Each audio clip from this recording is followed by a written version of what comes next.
Landslide at pagbaha na itala sa ilang lugar sa Baguio City at Benguet, bunsod ng Bagyong Carina. May live update doon si Joan Punsoy. Joan? Chris, simula pa nga kahapon hanggang ngayon ay patuloy itong pagbuhos ng malakas na ulan dito sa Baguio City.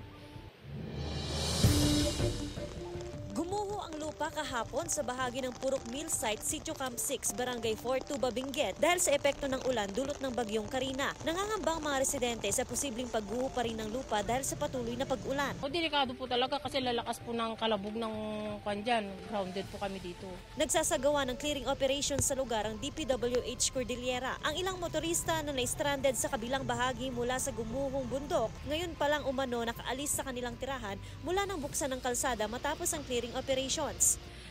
Nararanasan pa rin nga itong pagtibag ng lupa mula sa kabundukan dahil sa nararanasan pa ring pag-ulan. Bukod nga sa putik, meron din umanong mga malalaking bato na nahuhulog nga mula sa kabundukan. Ayon na rin sa mga residente, pinayuhan na sila na lumikas kung kinakailangan. Ang Cannon Road, pangalawang araw na rin nasarado sa mga motorista. Kulang na naiwan dito sa bahay para may magbantay, baka manakawan.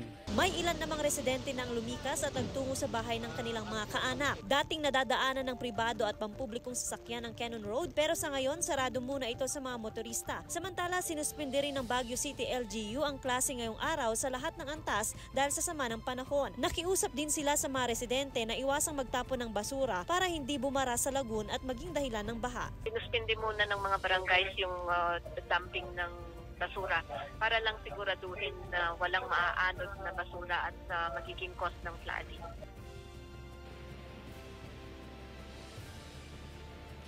24 oras ng araw ang monitoring ng mga kawani ng DPWH Cordillera sa clearing operations ng rock slide at landslide. Dahil sarado naman ang Cannon Road, magiging alternate routes paakyat sa lungsod ng Baguio ang Marcos Highway at Nagilian Road. Kanina naman, Chris, nung pag-akyat natin gamit nga itong Marcos Highway ay hindi naman tayo naantala at maganda nga itong kalsada kumpara kahapon nga na nakapagtala ng malakas na pagbuhos ng ulan.